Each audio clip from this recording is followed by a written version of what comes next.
So now you got to start squaring the club face up sooner, so you're going to see more of a right hand already over left. They need to be bent longer, because the more that right elbow stays bent, the more the club face can stay open. What's going on, guys? So I've had some of you ask about different types of release styles, rolling release versus non-rolling release, square, whatever it's called, I don't know. All I know is we like to match up releases to grip styles, as it matters a lot when you see performance. So without further ado, let's get into talking about what release style can you use based off of your grip. Let's go to work. Some of you have asked me about a rolling release, right? That's very specific to a grip style, and depending on where you're coming from, could influence whether you should do that or not. Now, where are we at this, right? So stronger grips, where the left hand's more on top, right hand's underneath, obviously doesn't need a lot of closure in the club face because the grip is strong and the face is closed to your hands. If you have a weaker grip, where the left hand's more on the side and the right hand's more on top, then you need to have more closure in the club face, and most of that's referring to how much does the club twist in the plane.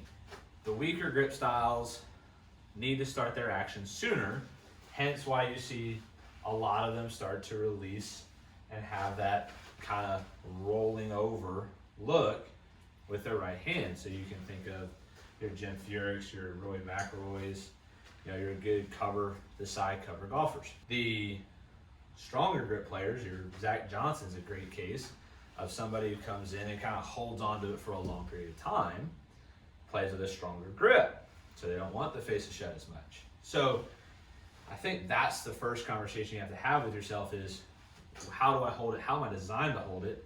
And that's kind of more of where releasing it is more of a roll release style or a delayed release or a more hold square through release style, right?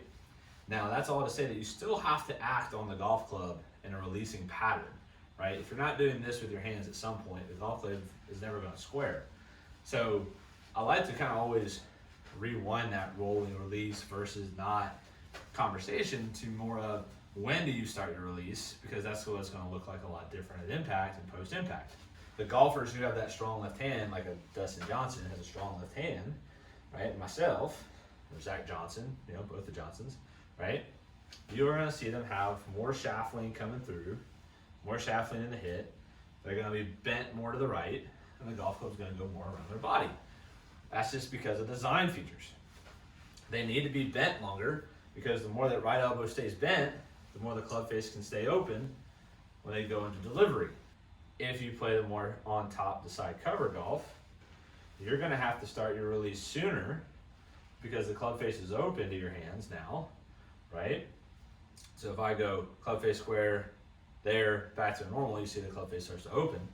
So now you got to start squaring the club face up sooner, so you're going to see more of a right hand already over left just post impact on their follow through, right? That release style doesn't work for me because I'll hit it behind me, and that's not good because I play that stronger grip.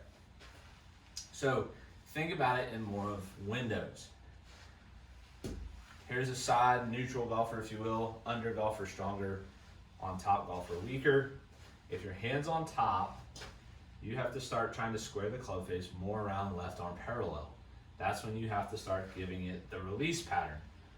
That's why we call it a rolling release, because that right hand's going to finish doing its job about 3 or 4 feet after impact. If your right hand's stronger, the club face is more shut, you're not going to start your release pattern until about shaft parallel. You've already got a little bent to the right. You got your elbow still bent in front of you. You're going to see more shaft lean. And you're going to see them hold off longer and stay more in posture with that right arm staying under the left, more to shaft parallel in the follow through. So the under golfer goes shaft parallel to shaft parallel. The on top golfer goes left arm parallel to a couple feet past their left foot. So I'm going to show you my style, right, which is that stronger grip and then much more delayed release pattern. So again, rolling release or not, I put it to bed and just say, depending on where you hold it, is your grip weak to the club face, neutral to the club face, or strong to the club face, dictates when should you start your delivery pattern. So if your hand's weak, start left arm parallel, neutral, left arm 45, strong, left or shaft parallel to the ground. Start your releasing pattern.